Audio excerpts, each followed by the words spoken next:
In this video, I'll explain why you should buy the M1 MacBook Air over the M2 if you're on a budget but want to have the best overall experience as an average user. Whether you're a student, an office worker, or a fresh YouTuber starting your journey with basic to moderate video or photo editing, the M1 MacBook Air will serve all your needs well. So let me get this clear before getting into the video that the latest MacBook Air with its M2 chip makes it one of the most performant and overall best new laptop in the market you can buy right now despite its steep price tag. With that said, the previous MacBook Air with the M1 chip shouldn't be dismissed simply because there is a new model in the market. Though it's now a generation older, this MacBook still delivers exceptional performance and battery life, even leaving behind some of the best Windows laptops. Due to these factors and its relatively affordable cost, it is reasonable to believe that the MacBook Air M1 is a better deal. But that's just the highlight. Let me explain why the M1 MacBook Air is most suitable for an average user on a budget. Starting with the obvious,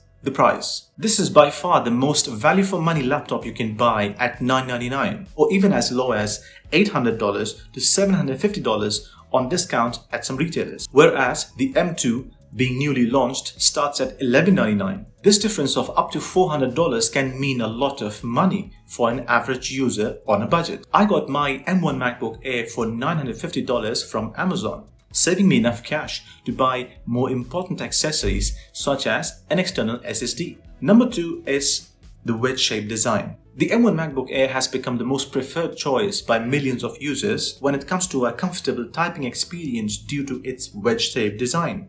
I just love how the laptop tapers downwards so that my wrists or forearms don't rest on the sharp edge of the chassis. It makes the typing experience comfortable even on longer duration. Number 3 is the display. The M2 MacBook Air has bright and colorful 13.6-inch 2560 by 1664 Retina panel and peaks to 500 nits of brightness. Now what does that mean for an average user? Well, the M1 MacBook Air features a 13.3-inch 2560 by 1600 pixel Retina display, which is slightly less in pixel density, but that's only due to its slightly smaller screen size, and is capable of producing up to 400 nits of brightness. That's perfect for watching videos, editing photos, browsing for long hours, and in daily use, an average user won't notice a difference, especially if you're working indoors most of the time. Number 4 is the performance. When Apple launched its next generation M2 chip, it immediately compared it with the M1 MacBook Air, claiming it to be 18% faster in CPU and 35% in GPU performance. Let's see how that translates to a real-life scenario between the two generations. On Geekbench scores, the M2 appears to be 17% faster compared to M1. Would that significantly affect an average user's experience using the M1 variant? No, it won't. To give you a reference of what I mean, in a 4K video editing export test, a 4 minutes of 4K clip takes 7 minutes and 51 seconds on the M2 and 9 minutes 13 seconds on the M1. That's a 1 minute and 62 seconds difference. As a new YouTuber, I edit and upload my videos using this M1 machine, and I'm not exactly a heavy user, but I also edit large image files in Photoshop, as well as working with multiple web pages open at the same time.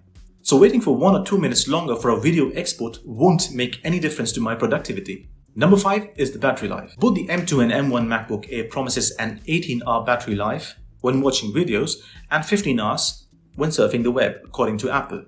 Now, battery life varies depending on how you use your MacBook. But to give you some real-life example, on a battery test which involves continuous web surfing at 160 nits of screen brightness, the new M2 MacBook Air averaged at around 14 hours and 4 minutes, which is slightly less than the previous generation's M1 MacBook Air at 14 hours and 38 minutes. So you're not going to lose anything in the battery department if you buy the M1 MacBook Air. In another test, I got around 11 hours of productivity with the M1 MacBook Air and around 12 hours on the M2. That makes it a negligible difference. And this goes to show that the M1 MacBook Air's battery life is far better than the best Intel laptops at this price point. Number 6 is webcam and speakers. The new MacBook packs a 1080p webcam compared to a 720p on the M1. Both benefits from additional image processing work done by Apple's M1 and M2 chip. And in my use, a 720p webcam is not a deal breaker because I use it mainly for casual chats or general business meeting. So a top-notch camera quality is not required as it gets the job done just fine. The overall speaker performance is better on the M1 MacBook Air despite the 4-speaker audio system on the M2. The M1 gets wider sound reach probably due to the speakers placed on either side of the keyboard facing upwards, while the M2 MacBook Air is a little muffled at higher volumes, which is likely due to the downward position speaker system. Final thoughts. In many ways, the M1 MacBook Air is similar to its successor, with the same Magic Keyboard and Force Touch trackpad, 2 Thunderbolts and similar battery life.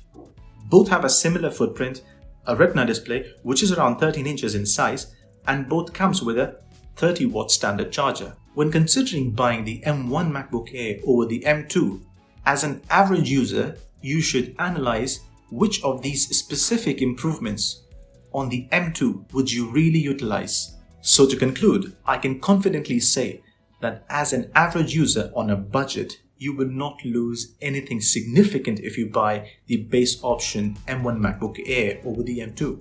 Thanks for watching, and if this video added any value to you, please consider pressing the like button and subscribe to my channel for more videos like this. See you next week.